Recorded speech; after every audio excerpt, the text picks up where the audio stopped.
So I did what I had to do. I put on my big girl drawers and I went to therapy. I got a male therapist actually. I wanted a different perspective and I wanted to change. I wanted to better. I wanted to be well. And there is a lot of responsibility when you get well. Like, healing hurts.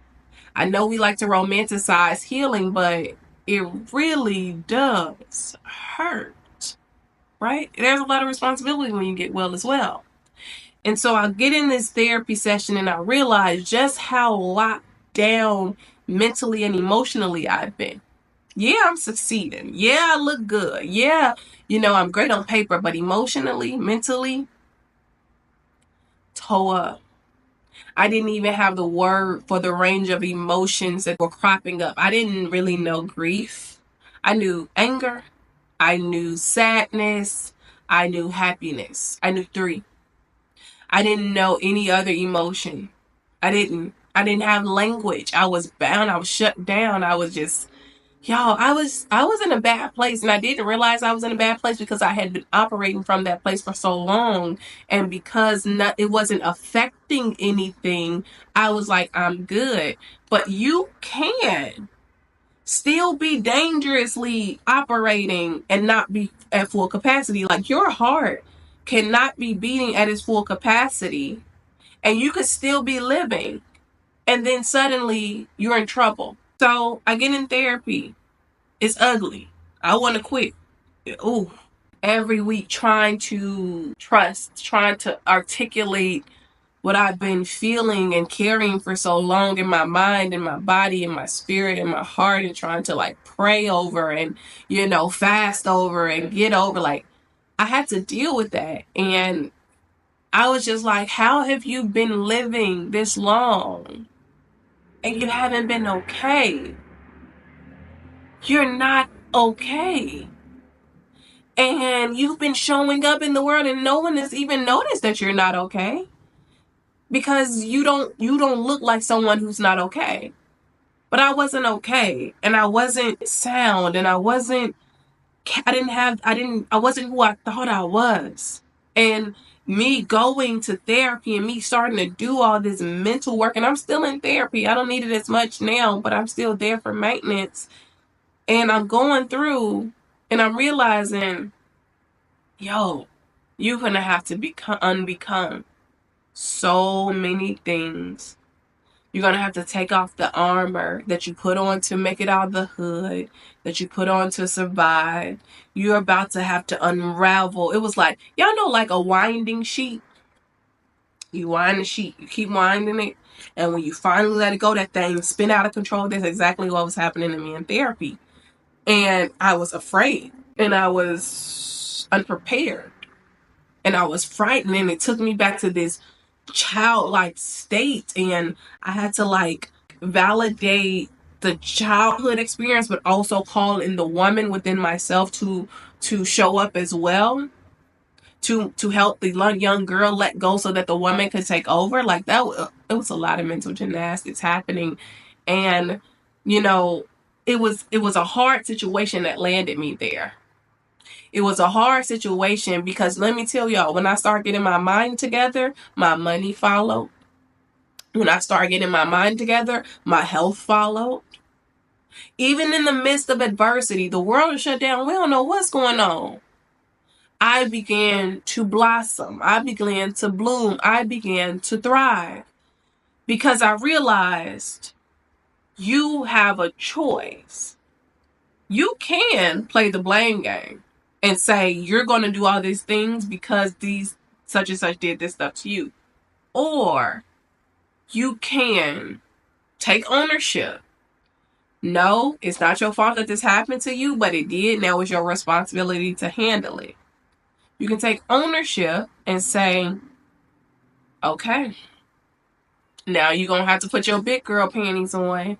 And you're going to have to manage this moment in this season. And it sucked and it hurt. And I didn't understand and I cried so much. But that season was good for me. It didn't feel good, but it was good for me because it led me to this moment right here. It led me to see myself more clearly, trust what I knew, and also trust the God in me. It forced me to become a better version of myself. And I didn't even know I needed to be better. I didn't know. I thought I was doing good. But I wasn't. I wasn't doing good. I was actually just not doing good at all. I was coasting. I was still in survival mode. And it was through getting my mind together that I, even in this season, have started to learn how to become more relaxed. A relaxed woman. A woman who's not anxious, full of anxiety, running from pillar to post, trying to make it, da da da da, I gotta do it in a frenzy. Nah. I've learned how to relax a little bit, lean back into the arms of a loving father, and lean back into myself and know, like, yeah, that happened and that sucked. You get some great content out of it, but you also healed. You healed and you made a better decision. And that's what's important here. What's important here is that we do get better. What's important here is that we, learn from the things that we've gone through. We decide not to let these things harm or hurt us, and we allow them to help us become better. That was a stepping stone. I knew I would get over it in 2020 when that junk happened. And it took me a year almost to fully recover from it. And generally when if something happens relationally, I take a step back, sit on down, breathe, sit this one out. Since you done got your feelings hurt, go ahead and chill. But that is usually what I end up doing. And I did that. I did my work. I did my healing. And I came out on the other side. And I came out better. I came out thriving. And, though that experience was hard and I didn't feel like I deserved it and I didn't want to walk through it, I had to remind myself that you have done hard things your entire life. And this one sucked, right? Because you thought you was probably gonna get out of the street. You were going to finally be able to be married to someone, though you wasn't fully convinced. Like, as time went on, I still at the time I thought I was the problem. I was the hang up, but we just weren't a good fit for each other. But I used that. I used that experience as strength for the journey. And that's what sent me to therapy. And I realize the importance of therapy. If you need a therapist, I want to encourage you to get one. So many people feel like they don't need a therapist or don't need anyone to hear you out. And sometimes you do. Sometimes you do. Sometimes you do need someone who is unbiased to kind of talk things through and start to unpack things with that, is going to show up the next day because you're paying them. You know what I mean? Like, that's their commitment. But I went to therapy. I'm still in therapy. I'm an advocate of Jesus in therapy. And I see this as stewarding my mental health. So yes, I still pray.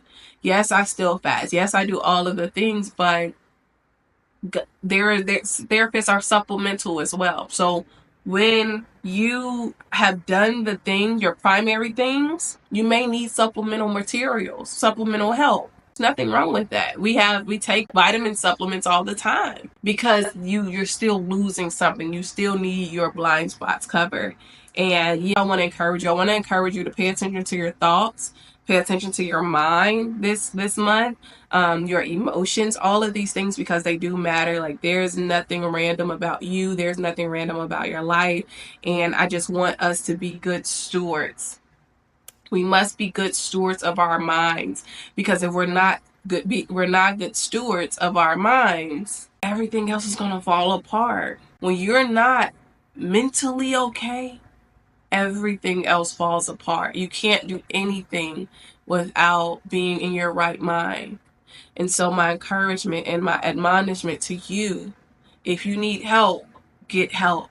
If you need to talk to someone, talk to someone. It may not be a therapist. It may be a coach. You may just need some encouragement. You may need, someone to help you pull you out of this thing, or help you see what you don't see, or, show you something else, or give you some advice. Do that. And don't think of it as a burden. Think of it as an investment. The best investment that I could have made in my life was to go to therapy. Yes, that's the best investment. to go to therapy. Because y'all, we kind of drop that one sometimes. And this doesn't mean that you need to be in therapy your entire life. But if you in a hard season, therapy has gotten me out of a lot of hard seasons. And my seasons weren't 3 months. Sometimes my seasons last a year and a half. A year and a half of consistent pain, struggle, hardship. What you gonna do? You need someone to talk to. You do.